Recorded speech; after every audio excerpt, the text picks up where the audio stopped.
কি রে বেটা, তুই চুরি করছিস কেন? না না স্যার, আমি তো চুরি করি নাই। আমি শুধু কবিগুরুর নির্দেশ পালন করেছি। এই বেটা, ফাজলামি করিস? এমন প্যাদানি দিব না, একেবারে সোজা হয়ে যাবি।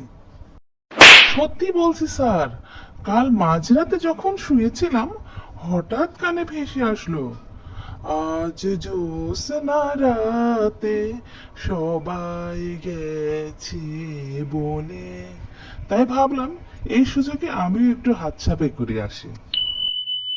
তারপর স্যার, রাস্তা দিয়ে উদাস মনে হাঁটতেছি, আর শুনতে পাইলাম, এসো এসো আমার ঘরে, এসো আমার ঘরে।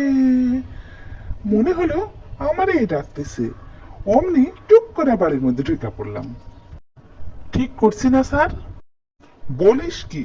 এরপর এরপর কি হইল শুনেন স্যার। ঘরে ঢুকাই শুনি, ঘরেতে ভ্রমর এলো গুনগুনিয়ে। মনে হইল বাহ, আমারে স্বাগতম জানাইতেছে। চিন্তা করলাম কি করা যায়। চিন্তা করতে করতে শুনি, এবারও যার করে লৌহে আমার যা কিছু সম্বল। কবিগুরুর এই আদেশ কেমনে অমান্য করি স্যার, আপনিই বলেন স্যার। তাই যা পাইলাম সব জিনিস বস্তায় বান্ধা ফেলাইলাম। ওরে বাটপার, তুই তো মহা ফাজিল রে। আমার কোনো দোষ নাই স্যার, সব কবিগুরুর কারিশমা স্যার। আচ্ছা বল, তারপর কি করলি? স্যার, বস্তা বানতে বানতে শুনে কবিগুরু বলতেছে, আজি দক্ষিণ দুয়ার খোলা। যে বলা সেই কাজ, পেছনের দরজা খোলা দেখাই বস্তা নিয়ে বাইর হইয়া পড়লাম। বের হয়ে দেখি স্যার আপনারা।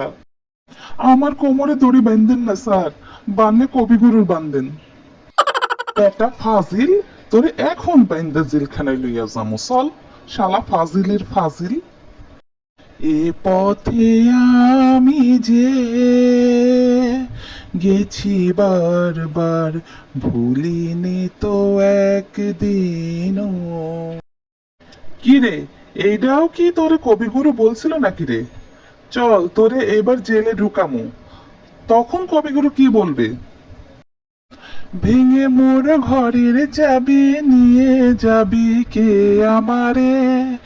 ও বন্ধু আমার, ভেঙে মোর ঘরের চাবি নিয়ে যাবি কে আমারে?